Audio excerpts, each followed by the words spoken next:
everybody, no more sleeping in bed. No more backwards thinking, time for thinking ahead. The world has changed so very much.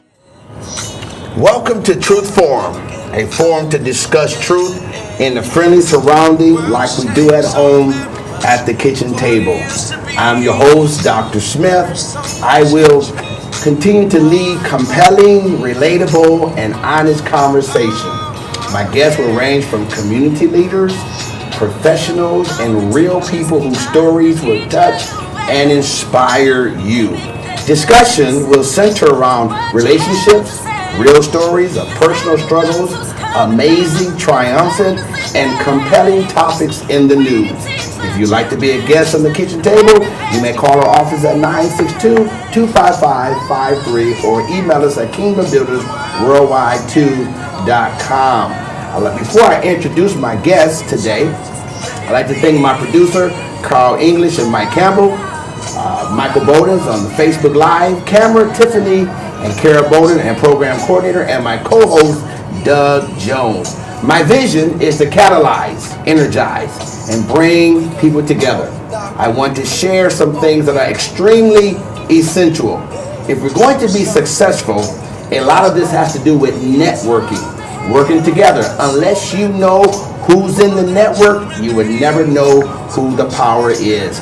And it's also storytelling time, where it's our obligation as leaders to share the story to open the eyes of many people. Today at this full table, I have Dana Canellis-Jamerson, I have the Superintendent Blake Pruitt, I have Alicia Marshall, and I even have a special guest, the great Reverend Tatum. Let's give God a hand for those at the kitchen table today. All right. We have a plethora of wisdom and knowledge in this room here, and we're going to just really get started.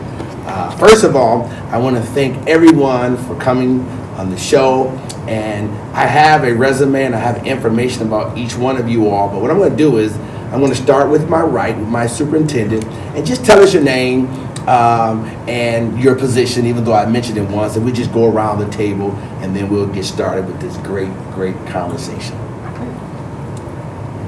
I'm Blake Pruitt, Superintendent of Lakeview Public Schools. Dana Jamerson, I am the Community Coordinator for Lakeview Public Schools. Hi, my name is Alicia Williams Marshall. I am the Student Support Specialist at Lakeview Middle School. And my host? Douglas Jones. I am the co-host here at the kitchen table. Now, before we get into anything serious, I always like to keep everything comfortable. So, before we do anything, I'd like to ask each one of you all, you're busy, you're involved with changing lives, so on a relaxed, chill out day, moment, vacation, free breeze, what do you do, Superintendent, just to chill? I like to know that. And then we'll come and ask Ms. Jamerson the same question. And then now remember, this is a family network.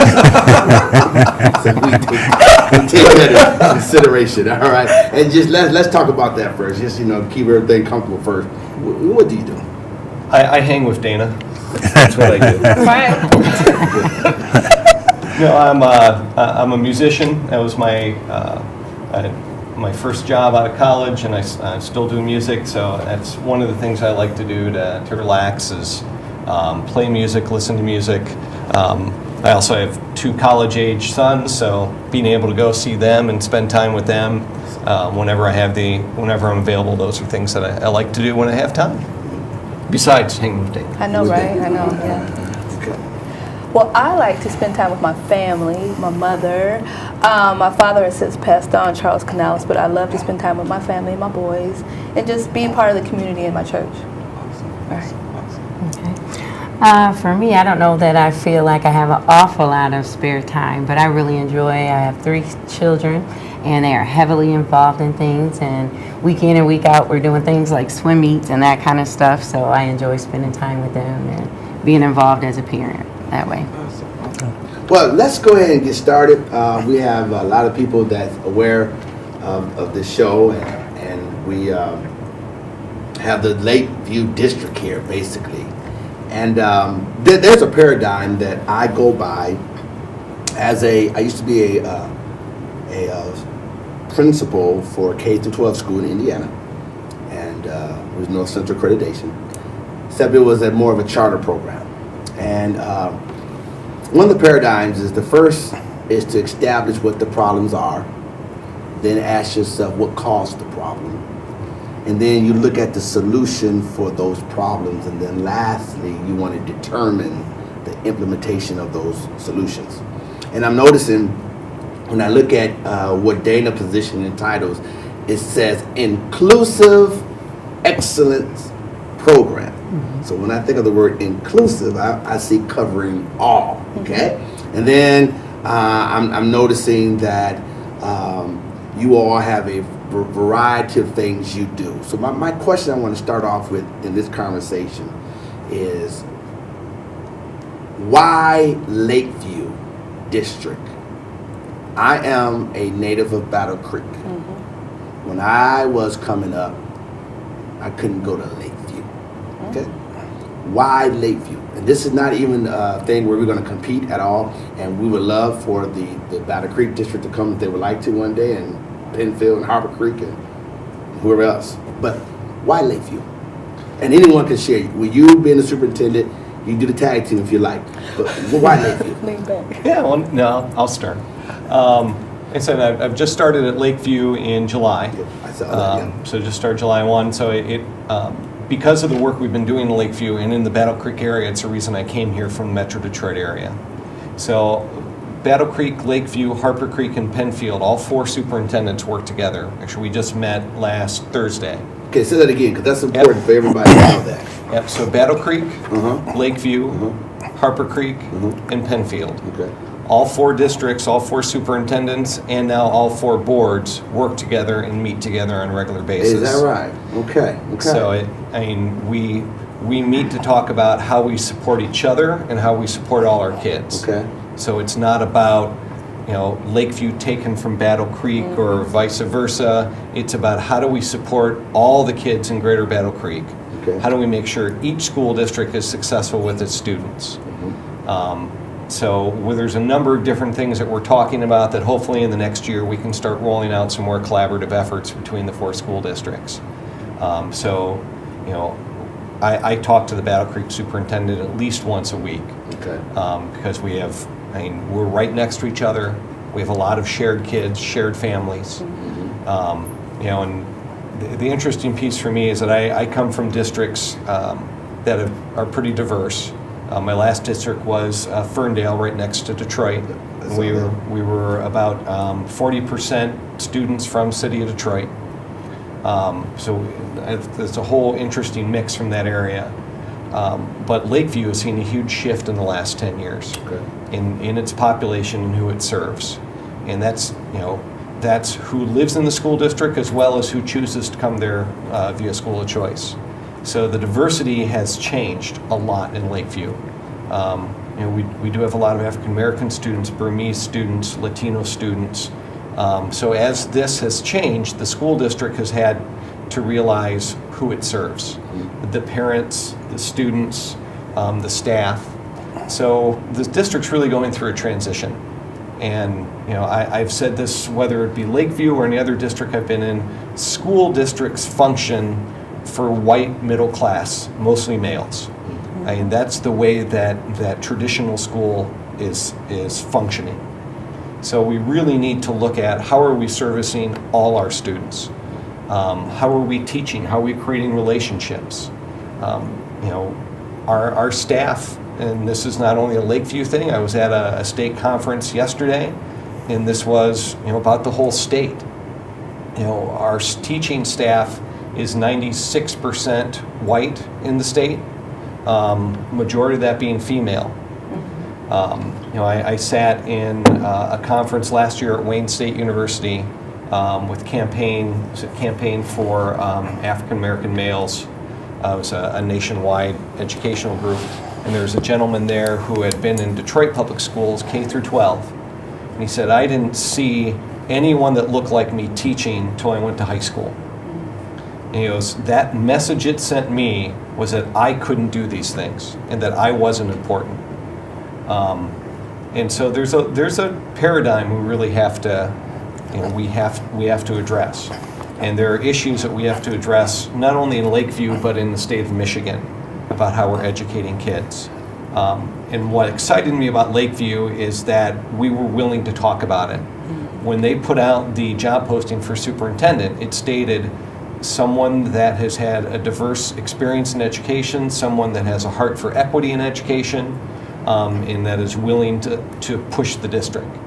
And that is something that's been part of my life, been part of my journey as an educator. And the fact that Lakeview was willing to say it, to me, means a lot. We are by no means there. But the fact that we're looking at doing that as a school board, the school board is partnering with Battle Creek and the other two districts to make sure that we're supporting each other and supporting all our kids. No kid should have a better or worse education because of their zip code or what street they live on. Well, Superintendent, you made your interview a lot easier. That was what I was told. I was showing him other stuff, so he just really laid it out. Really smart, very wise. You were coached very much. You did. You did very well. So since you're there, we're gonna go. Good job, Danny. Listen. The first thing we want to talk about, Danny, tell us more about your program first of all. Because I like the title of it, and then we're going to kind of get into some other things. So tell us about your program. Well, I can tell you how it came about. I have no education background working with the school district. I came in as a parent, and I saw that there was a need for me to be involved in my son's life, more so. My son is a good student. Kyle Jameson. He started out from Westlake all the way through, and right now he's in 9th grade. Love Westlake, and so I wanted to keep the momentum going. Very positive teachers. They saw that he was gifted, but as soon as we got to 5th grade, I felt that's where it stopped. It was like, wait a minute, you're just another young black male. I live in Lakeview. We own a home in Lakeview. I felt that he did not get the things he needed. Why did he have a 3.9 GPA cumulative as a 5th grader going on, and he didn't get asked to be in Junior Honor Society? Okay.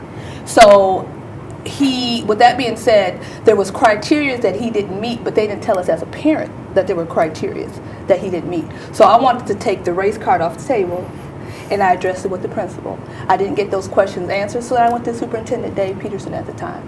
And so that opened up a lot of issues that I'm not going to discuss, but we're resolving them now. My thing was, okay, so how can we fix this so I don't have to weed through things to find out why my son is not getting these extra things or getting involved with things. Do you understand what I'm saying? Yes. So he asked me, would I be willing to come up with a program that would help with the equity and diversity issues that we needed to say. I said, well, I will, but we can create something. So I did a business, which was a consultant business. I started that so that I wouldn't come in as a parent. And then he brought in Alicia, so that I could kind of be the community voice as a parent, and she could be the internal voice of the students, and we would bridge the gap. So when the parents would have questions, things like that they don't feel strong enough to talk about, I don't have an issue with talking to you and asking you a question. Isn't that right, Blake?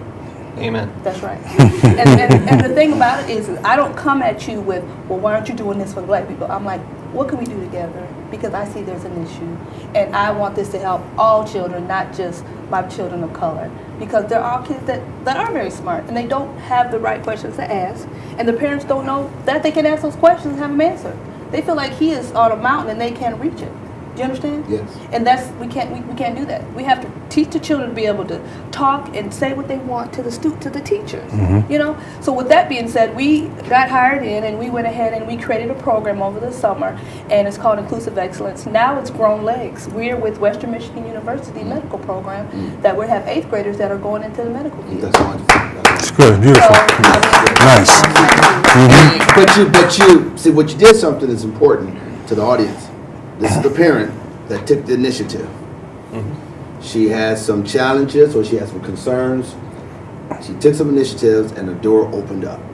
And I think that is one of the most important things from an education point of view to help our children where parents are involved. I mean, we would love to have the mom and the dad, the grandma, and the grandpa, but someone that was that passionate, and now a program grew from that. Alicia, where are you at in this role, and how did you fit into this, or where are you at now? Well, my day-to-day role at Lakeview is student support specialist. And so when the program Inclusive Excellence began and was created, I was already there as the student support person. And so it kind of was kind of a natural role for me to kind of go into. So I am the student coordinator there. So what my job is to identify the students who are at risk. And that could be in so many different ways. So of course you have academically, you look at the attendance, you look at behavior issues. But oftentimes we have a lot of kids that are just kind of middle way, and they kind of fall by the wayside because they're not making extreme, they're kind of okay with with their grades. They're not off the chain with behavior. They're typically there, but they're quiet and not getting some of those opportunities. So they don't get the opportunity to get involved in some of the things. And so it's my job to kind of identify those students. And so I meet with the students, created a list based off of need. I also run summer school, so those students that were with me over the summer seem to be ideal candidates to kind of wrap our arms around so that we can give them some extra support. So I'm in the schools, meeting with the schools, collecting the student data, meeting with the teachers, meeting with the students. How can I give support there? And so that's pretty much what I'm doing there, is identifying students, and I have the day-to-day contact with the students. So before we do this, what I want to do is, just because he's a colleague of mine, we're both in the ministry, Dr. Craig Tatum, he's the director of a program, First Salem Church Ministry. And so he's here, and we're going to probably address some things to him, but we really want to get him on the show as an individual so we can talk more about that. Because I want to deal with some things here in Lakeview. Just moving back, and I know where school of choice came into place. I was a councilman in 1990.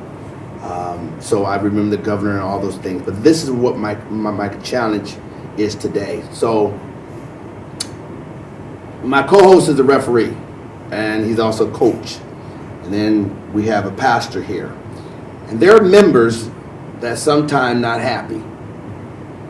And so they leave my church and go to Tatum's church. Or they go to Tatum's church and they may go to Maranatha Church. They leave Maranatha, they may go to Emmanuel. Okay. And none of us pastors talk together like we probably should, because it's like another body, another member.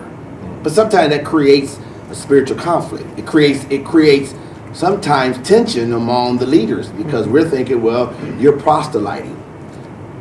How do you handle when I hear a parent say, I'm sending my child to Lakeview because the teachers in Battle Creek Central, and this is no offense, Battle Creek Central, because I'm Bearcats go, Battle Creek will win, we're gonna fight. Okay, I'm not Lakeview, but this is on the show, all right? I don't know the fight song. No one told me I need to sing. We got people leaving. Yes. And I understand the school of choice, which we're going to talk briefly about. Yeah. But how do you select which students are accepted? Because I know that in your policy, which I read, and I wouldn't say your policy, but prior to you even getting there, there's suspension, previous 2 years may not be accepted. We get all of that. Is it hurting that group of superintendents when someone don't like Northwestern and they get to go to Valley View or whatever the correct name would be? Does that create a problem? What do you think about that? Oh yeah, it creates a huge problem. Yeah. I am not a proponent of school of choice, never have been. And every district I've been a part of, we've all had it, because when Engler opened this floodgate, Engler looked at kids as being widgets, and believed that if you create this competition, then the cream will rise, and all those other stupid metaphors. But these are kids. These are kids. Getting passionate. Go ahead, man. Well, it's because I've watched. I was my former district, we had 40% of our kids from Detroit. I met with Alicia Merriweather, who was the interim superintendent, and I talked to Alicia about how do we eventually get your kids back to you? Yes. Because all of us in the suburbs are just killing Detroit. Yes. So why are we doing this? When I was in West Bloomfield, I was an assistant principal. We opened up the doors of the school district to Pontiac. And Pontiac went from 8,000 kids to 4,000 in a couple years, and went 50 million in deficit. So what kids could leave? The kids that had means, the parents that had means. So who gets left? The parents that don't have means, or the kids that don't have someone that's advocating for them, and then you just do what's called the death spiral of the school district. And school of choice, all it does is harm everybody. And then you build school districts based upon borrowed kids. So that's one of the reasons the four of us are meeting now as superintendents to talk about how do we make sure that each school district, is strong for its residents. We all believe, all four superintendents, all four boards, we all believe in a residential school district. The Kellogg Foundation has given $51 million to Battle Creek.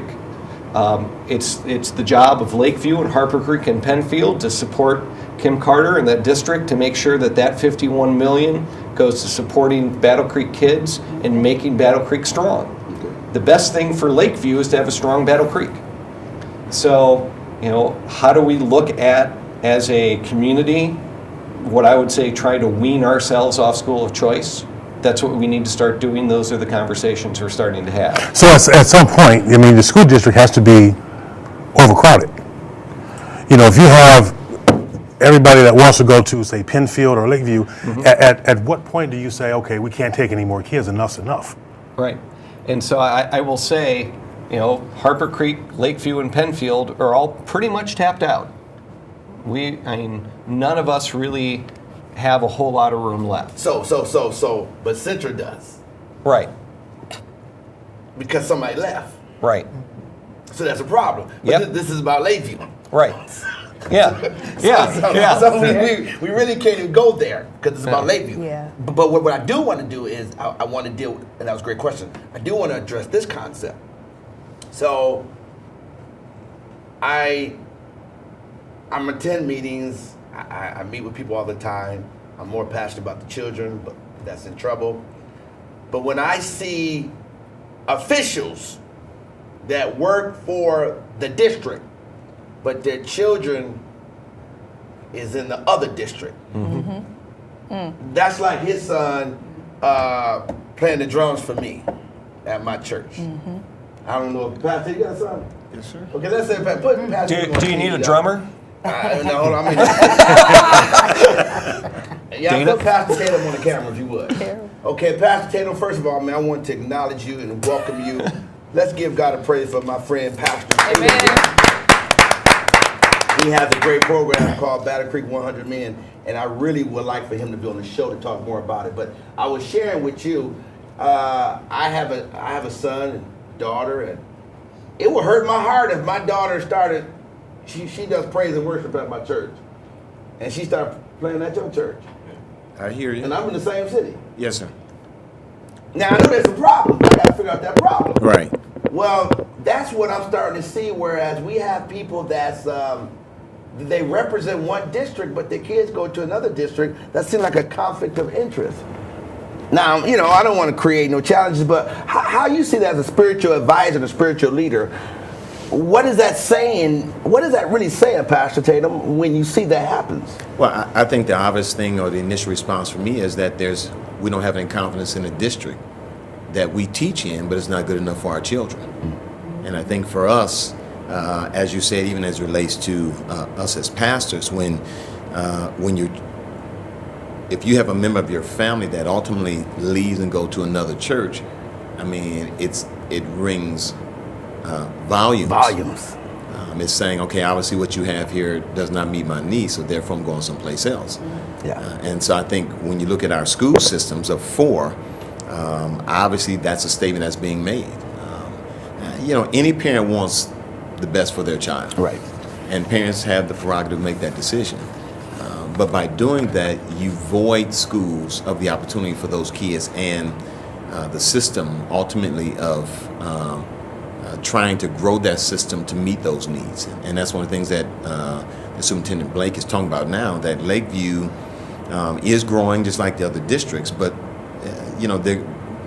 they have their growing pains just like everybody else. So now they're trying to adapt and adjust. And I think, Battle Creek has been emptied of 4,000 plus students last several years. Yeah. And so that makes a huge statement. And it's not just students, it's the educators as well. Educators are going where there are more opportunities, more resources. And so by doing that, you take away from a district where most of us grew up at. And you leave people there who are hopeless and have no sense of power. They can't move. They don't have a voice. And then the school takes on a totally different personality, and not one that we're proud of, but ultimately it becomes a school known as a trouble school. Let's not go to their football games. Let's not do this. Let's not be involved. Let's say nothing. And then you slowly kill a district by doing it from that perspective. I know you all are watching us live, and I know there's some Battle Creek Central people out there. And if you got any comments, please come and share those comments, because we're not here to attack anyone. We're just here to discuss what's best for our children. My superintendent, to my guests, what is the most important factor impacting academic achievement? What is stopping the academic achievement? I understand we're trying to fix these problems, but what would you say is really, and that could be the answer, what is stopping this academic achievement? What is it? Why are we having a hard time getting that fifth grader to be at that level? Yeah, I wouldn't say it's getting the fifth grader at that level. It's at what level we want them to get to. Do you have a standard for a fifth? Is there not a standard as they graduate? Every year, your child should know something, okay? And we should not move them until they know that.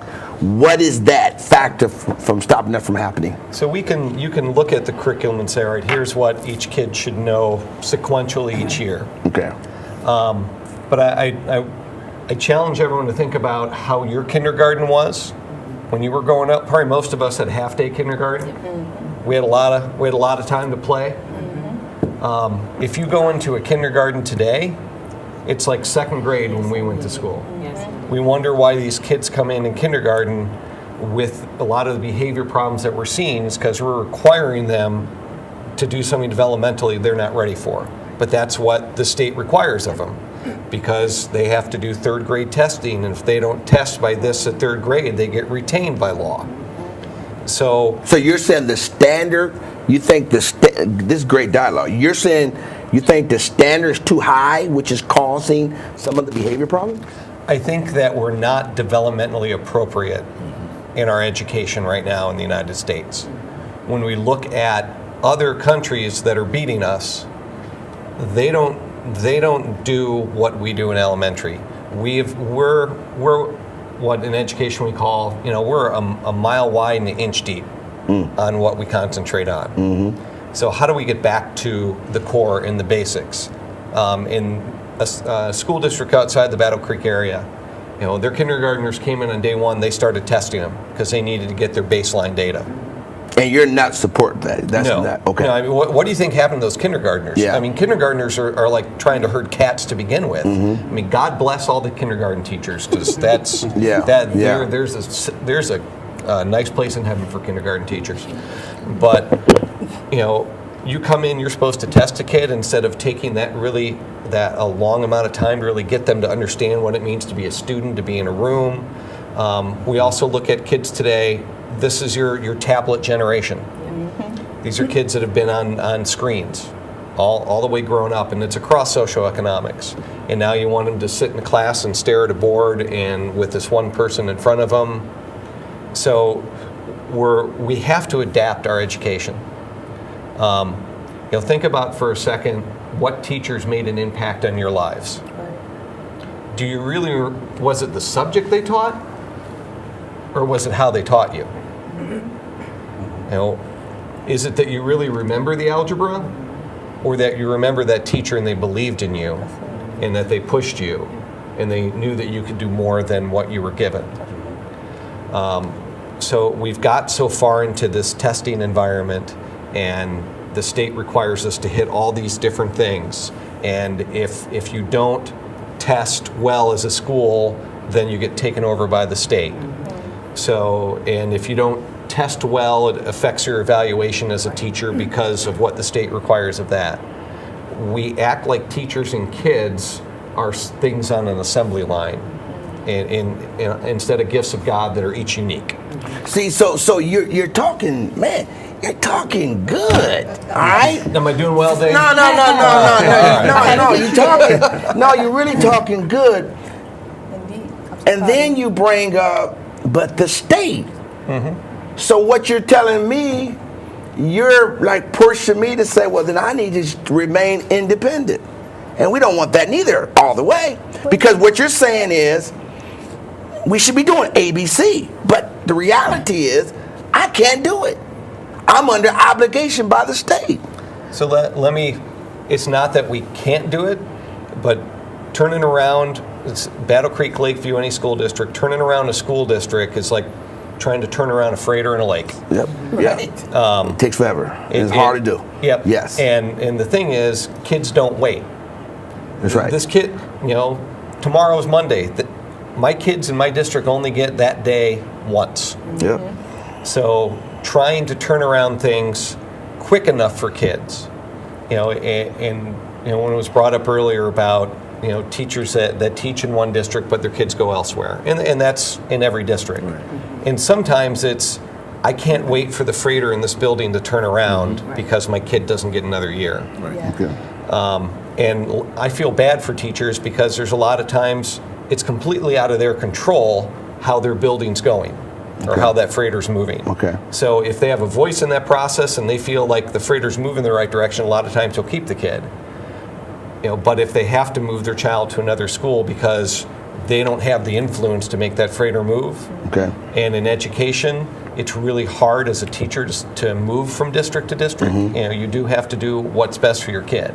Let me ask you this question. I do want to support the teachers that are trying to make the best choices for their kids while trying to support their district. And I get that. Let me ask this question. We just had an election because I'm thinking about this whole school of choice and we did some movement around. First question is this. How many African Americans would you say is on your board? Because I have no idea. I never looked it up. I have one. Okay. Out of how many? 7. Okay. So, to be on the board, you have to be in the district? Yeah. Okay. But you can have a child out of your district because of school of choice. Is that true? Yep. So I want everybody to hear this. Yep. I can live in Battle Creek, but I can send my child to Lakeview, but I can never vote for the school board in Lakeview, correct? Correct. Nor could you ever serve on the board in Lakeview. I need y'all to hear this. Yeah. So I need y'all to see the big picture behind all of this. I'm not saying, think about what's happening. You can't even change anything because you don't have no voice. Well, I disagree with that. Okay. That was a question. Yeah. That wasn't a statement. Okay. Okay. So, yeah, there are 7 board members. Yes, they are elected. But that, your voice comes in many different spots. But she can vote. Correct. But if you live out the district, you can't vote. And your child go to that school, correct? That's all I'm trying to show. But I will say, by a parent coming and talking, showing up to the board, coming to the superintendent, like Dana coming saying there's this problem I want to see addressed, those are parents that get things moved. And I've had plenty of parents during the course of my career that have been school of choice parents that come to me and say, here's my issue. And honestly, I don't know if a parent's a resident or school of choice when they come to me, nor do I care. A kid's a kid. If you're in my district, if you're in that seat, then it's my job to serve you. Well, hey, we were hearing you, man, and you sounded, Alicia and Dana, let me ask you a question. And you can bring in our superintendent because he's talking real good. Yes, we practiced before we came. Why is it difficult for some teachers to have high expectations of black youth? Can I answer that real quick? As a parent? Can we backtrack just a second? Yes. Okay. First of all, I'm a graduate of Battle Creek Central. Hello. Bearcats go. There you go. I don't know the song. I don't know all that. What? But anyway, no, I'm very proud to go to Battle Creek. When the teacher that I had that really influenced me was Mr. Thorne. Remember Mr. Thorne? Yes. Okay. And also Mr. Martin. And it's the fact that I moved from Kansas and I've never been around so many, and I'm not trying to be negative, but I was born in Dodge City, Kansas. I've never been around so many black people in my life because it was like a culture shock. And coming here, I learned so much more about myself as a black woman. Does that make sense? Yes. And then when I went to Michigan State, it was even more of a culture shock because I met people from Detroit and everywhere, and my little Kansas country self was just exposed to other issues of blackness. I've only been around Caucasians, and it was hard for me to relate. Does that make sense? So when they're talking about diversity and school of choice, I live in Lakeview. I wanted to see a change because I live and my son goes to that school. Right. You know, I wanted to go to Battle Creek, but at the time they weren't meeting the needs that I needed. I would have bused them to Battle Creek, but I'm not going to play. It's not the same that it was back in the 90s that it is now. And it's not about bashing. So you have to help grow where you're at. So when I saw that there was an issue at Lakeview and my son had an issue, as a parent, I have to invest. I can't blame it on the school district. I can't blame it on the teachers. What's my role in that? So I had to look and say, okay, Dana, are you giving your son 100%, are you and his dad giving 100% to your son's education? So, no, I wasn't, because I was in corporate America. I figured as long as he had food, shelter, and he was smart, you know, he got those needs, but he needed me to invest my time in him to sit down and say, okay, what are your grades? What are we doing? Blah, blah, blah, blah. Let me know all your teachers. So I said, I'm going to go ahead and lay out of my job for a year and invest in my son. That changed the whole dynamics. Every time. How he grew every time. as a young man. Because I can't blame the teachers if I'm not accountable myself. Okay. So when I went in there, all the teachers knew who I was. I gave them all my numbers. I said, feel free to call me. I am the boss. I can leave when I want to. And so when he saw that I would show up and I would be there, my son changed totally. He saw that not only was the teachers holding him accountable, I held the teachers accountable. So if his grades failed, you didn't call me, I want to know, because I'm going to go to your boss and ask what's going on. Good. Correct? Yeah, that's correct. So the thing about that is I give props to the teachers. They want to be involved. They want you to come and talk to them. They want you to say, let's have conferences with the parents so that you know where your child's going. I go over my son's curriculum or his schedules before he gets started because he wants to go to Michigan and be a neurosurgeon. So we're doing the roadmap for that. Absolutely. So as a parent and the community coordinator, I want to help other parents have that voice, that they can ask that freely and say, you know what, I have to work the swing shift. Who do I talk to? So then I might send an email to someone else, or Blake will tell me who I can forward it to, so their voice gets heard. They're not just stagnating. You know, so that's my role, and I take that seriously because a lot of parents want to be involved, but they don't know the right questions to ask. So because you are a native and you have a great program, Inclusive Excellence Program, and I see different people, what would you need to pick up the phone and call an old peer of yours that has children at Battle Creek Central, and y'all merge and do the same thing in Battle Creek, since they're already drinking coffee together? Well, eating pizza, that's what he said. All the superintendents hanging out. So you, with this great program, you're not going to go farther in pizza. That's as far as we're going to get. Stop at pizza. You right now. That's just the challenge is like this. Just same as us pastors.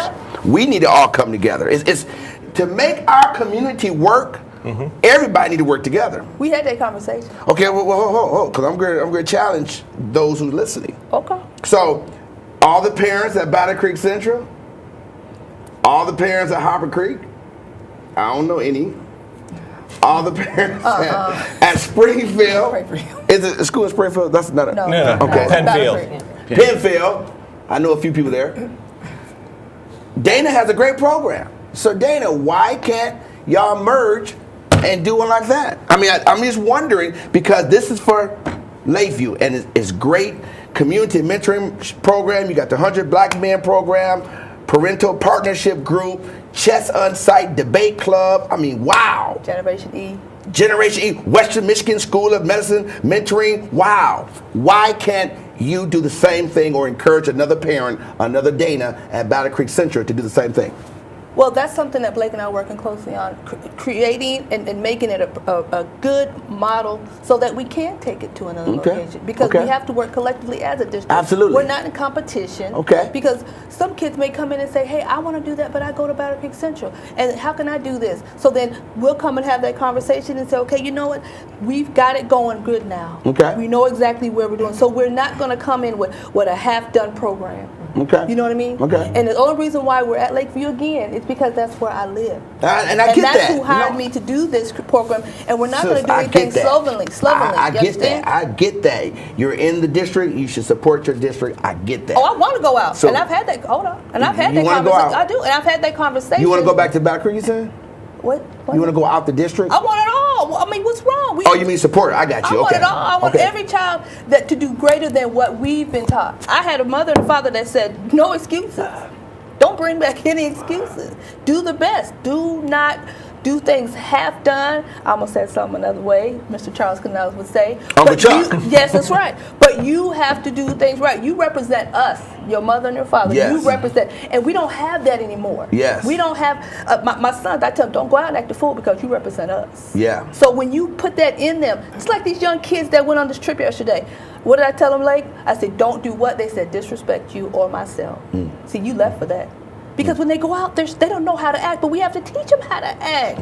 The kids want to know. They want to do stuff. They want you to hold them accountable. If you give a child a tablet and says, go on over to entertain yourself, I'll be over here. Where is that engagement?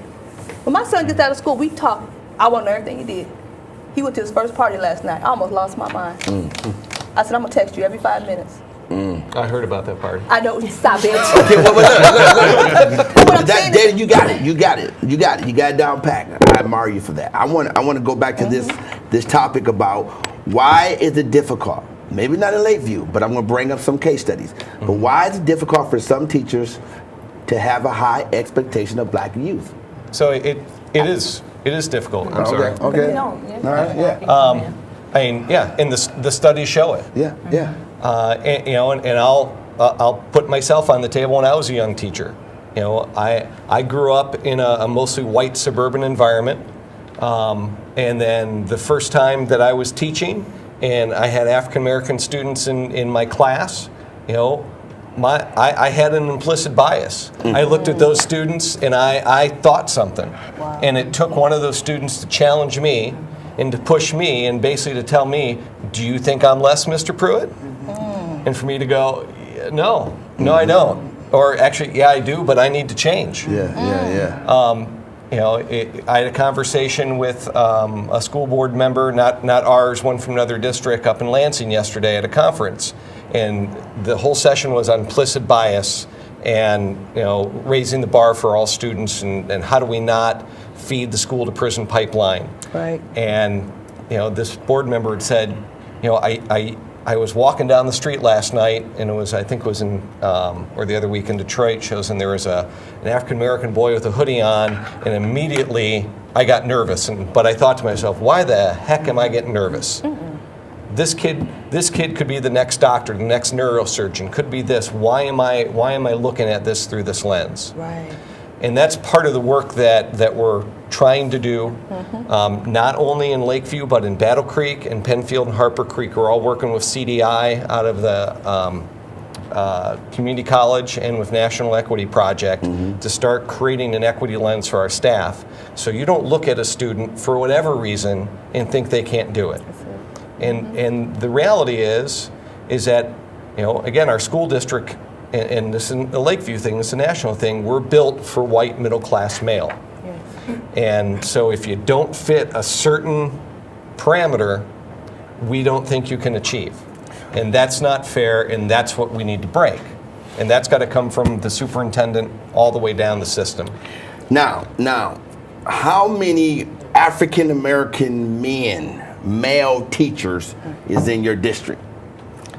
Under 5. Yes. Yeah. So, I'm going to let you speak whenever. Yeah. Now, I'm going to say this to my audience, and hey, Blake, superintendent, he's talking good, and I believe him. I really believe him. He got my vote if he was going to run something. However, But I know I'm saying, however, but would have discontinued my first statement. I would vote for you. However, we have to still get to a place where we empower our children. And our children need to be empowered by images that look like us. That's Yep. it. Now that's a reality, okay? And so I'm going to go to this special education, all right? Do you acknowledge that children have different energy levels? Yes. Oh, yeah. Absolutely. So because of that, what is hyperactive, people label it. And you hit it on the head earlier. And I was very, very, I'm not going to say impressed because you're a knowledgeable person. I was happy to hear it from you. So why is there such a disproportionate numbers of black youth in special education? For an example, a 4-year-old African American child was not designed to sit in a chair and listen to a white woman. No, not at all. But that's what he does. Yeah, And then the day he get kicked out. yeah. Now I don't know if it's happening in Lakeview, but see, that's a problem. And that's why I would love, I'm glad you and the superintendents are coming together, but we need parents like our sister here and you coming together and saying this is our academic educational crisis. And let everybody really see the real deal. And in which I think that's what you all are doing.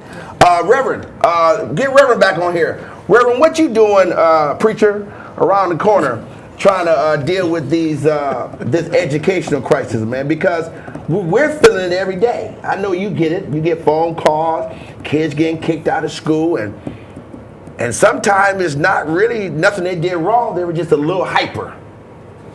Talk to me about that from a community church perspective, or just from your own experience. Well, I think that true. There is an issue when you look at our schools, and it's not just Lakeview, it's not just Battle Creek, it's Penfield, it's Harbor Creek, because our African American people have begun to populate those schools. There is a huge void there.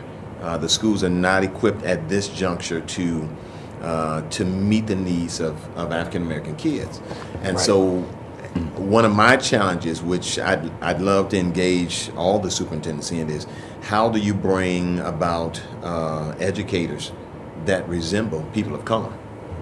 At some point, what we have to understand, and I did this on a collegiate level as well as an affirmative action officer, you have to bring in people that look like those students in order to gain the respect, in order to get what we call the cultural connect, so that while they're in the classroom, while they're in the halls, while they're in the lunchrooms, you and I both know that as children, when mom looked at you, when dad looked at you, that was a subliminal message there that, hey, stop the behavior. Yes. That's right. We don't have that now. That's right. Yeah. Yes. And so when you look at our community, because our community is so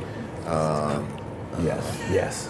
our community is so broken in so many different ways, you don't have a father that will now go to that school to intercede on behalf of that child. Right. Right. Most kids, and we know statistically 1 out of every 2 households is headed by a female. Right. That's a huge issue. And when you have kids in homes where the kids don't even know their fathers, and then they go to school, they're in a female-headed home, they're already bitter about that. They go into an educational arena where it's the same way, there's going to be some issues. And so I think for us as pastors, my challenge is how can we help the school systems help us? Good. And it won't happen until as pastors, it won't happen until we as men see that our rightful role is not just to be populators, because that's what we are viewed as. Yeah. We populate, but we do nothing other than populate. That's it. We have to take and invest in youth, and that's why BC's 100 Men is there to bring men into the arena, not just as parapros, because we don't want to be viewed as that. We're educators, we're thinkers. Everything we do from chess to everything else is about trying to teach knowledge that we were taught as kids. And when you have a school system, and Superintendent Blake said it a couple minutes ago, our system is 96% female-headed. And so when you have that presents a huge issue. And Caucasian. Yes. And Not just female, Caucasian. Don't look nothing like mama. Right. So for me, it's real simple. We have to eventually You're not on camera, help right? schools. We have to help schools begin to select children or educators rather that would help our kids. That doesn't mean that we lower the bar. Nope. What it simply means is we have to help. Yeah. So how do we do that? Number one, we have to help our children see the value of educating. We have to start this apprentice piece in the schools where ultimately we get kids to see themselves as teachers. And most of our kids right now, I mean, we were talking to some kids at the Western Michigan piece yesterday, and one of the kids' aspiration is to be a professional rapper. And so we got to ultimately help kids to see you can impact more lives positively by being in a classroom where you challenge and you stir and you make them have a hunger for knowledge. And so I think there's a lot of different things, but certainly churches have a part to do. Okay. But because churches are so divided, because every man wants to be his own island, ultimately we can't achieve what's necessary for everyone. Because realistically, I have some people that go to Lakeview, you have some people that go to Lakeview, you have some people at my church, I may have some at your church. And realistically, if we're all in this for the same thing, we're part of all the same body, why are we tearing the body apart? Right. Yes. Good stuff.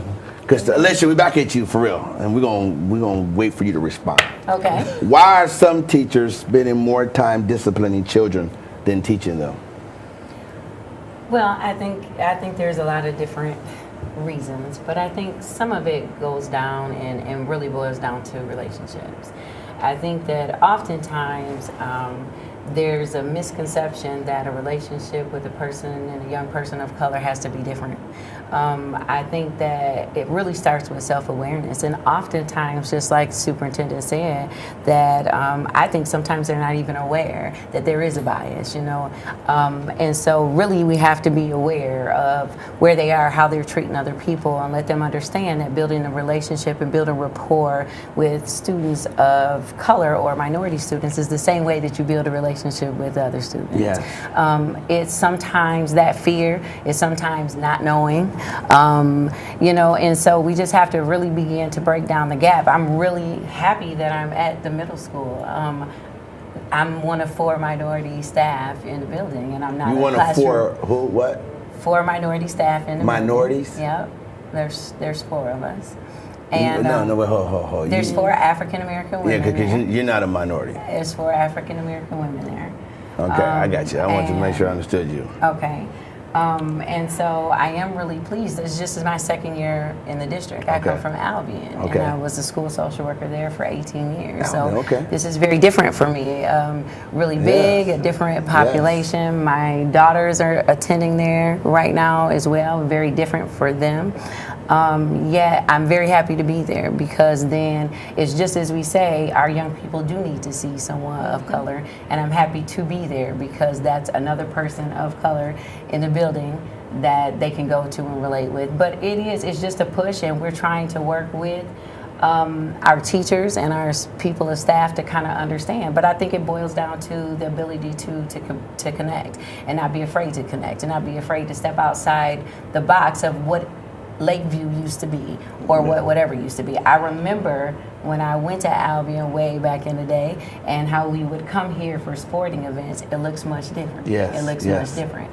And so as a parent as well, it's important for me and for my kids to see someone of color there in the building. But we just need to continue the work. And I've always said, coming to Lakeview, I've been very impressed with the fact that the administration and central administration see the need and continue to push, raising the bar for our adults in the district as far as making sure that we're doing things for equality and that we're being equitable for kids. So the first thing is to have a central administration that recognizes the need. Yes. And it is very difficult to change the way things have been, and sometimes you have people who are kind of set and they don't want to see change, and we can't help that because our society and things are changing all around, whether people want it to happen or not. Okay. So I just, we want people to be on the page, and we want, just like we said, we want change to happen immediately, and it doesn't always do that. But I think that I'm very happy that Lakeview is pushing towards that, and so I think it's part of my role to be there to continue to push not only the students, not only the parents, but our staff as well, to understand. And first, they have to take a look at themselves, and that self-awareness is really, really big. So I'm glad you're both there, Doug. Let me get you in this conversation. And then I'm for sure my superintendent going to jump in this one. More and more schools have security guards, police, metal detectors. Are they schools or they're armed camps? You're a military guy, and thank you for serving. But what's your opinion about this? And then of course I want to hear the actual people. You walk in the school building now, and you got the detectors and everything, police officers walking around. I think when I was coming up, I had an officer-friendly guy. I think his name was Officer Friendly, and I think he came once in a while. I don't think he was there every day. I can't remember, but he was called Officer Friendly, and we liked the guy. But now people really don't like the blue like we used to. What do you think about that, Doug? Well, I think now Battle Creek Central, for an example, has they do the metal detector before you go into school.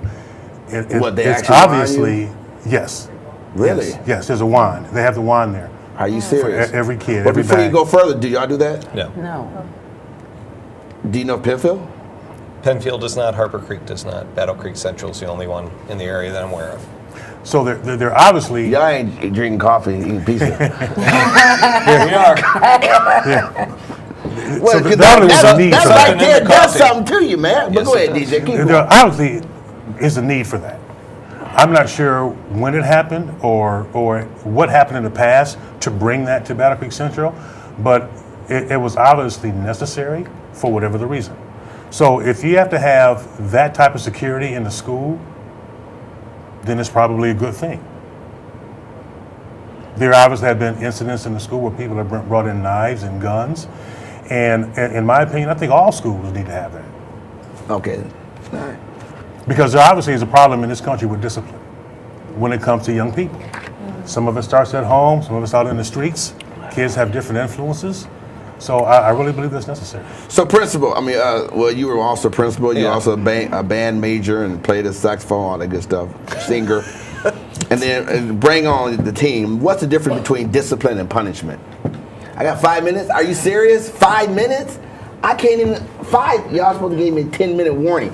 Okay, we got 5 minutes, She y'all. gave that to you 5 minutes ago. I didn't hear it. Oh my God! I mean, you know I won't what? let him throw you The under the bus. conversation was so great. So look, I need 1 minute apiece. The difference between discipline and punishment. 30 seconds, if possible. It's about education. It's not about discipline and punishment. Okay. Kids make mistakes. Adult makes mistakes. We want kids to learn from their mistakes. Yes, you have to keep a safe environment. The goal of having a police liaison in a building is to build a relationship, not to make kids think they're in a police state, but to build a relationship between an officer and students, and so the officer can get to know kids and understand kids. And so the kids have someone to talk to if they get into that sort of situation. But at the end of the day, it's like my own children. I want them to learn. So a kid makes a mistake, kid gets into a fight. That's not a death sentence. Is there a consequence to it? Sure, but I need you to learn, and I need you and that other person you got in a fight with. I need you to work together. We've started doing restorative practices, restorative justice in our buildings. How do we get you to learn from this and build bridges so that we don't create that environment? Two of you fight, we suspend both of you, we don't do anything, you come back with a knife, you come back with a gun. We haven't solved the problem. That's right. So it's about you did learning. good. I'm going to have to stop here. I'm not even going to give y'all a chance to say anything because my time is up. But you know what? Listen, I want to say again, you know what? Thank you for coming on the show. We definitely got to do this again where we can allow us to have more time because I was so impressed, really. I always like to acknowledge my ancestors. I always acknowledge my mother parents, Leo Dale Perry Sr. and Ruby Elizabeth Perry. Grandparents to my beloved mom, Georgia Lee Howard Perry. And then to my father, the late great Hugh Smith, and my grandmother, and his mother, and his father, and my grandfather, Gussie Smith and Edward West Smith, where I got my middle name from. We're networking right now, and I've always believed that's the best thing we can ever do. I'm grateful that we had a chance to meet Dana, to invite you on the show, and Alicia to meet you. I commend you three for what y'all doing, because at the end of the day, you got to do what's best for your child, and hopefully you do what's best for the community. I hope no one took anything personal from the school district. We have to help. We thank God for the Reverend being on the show.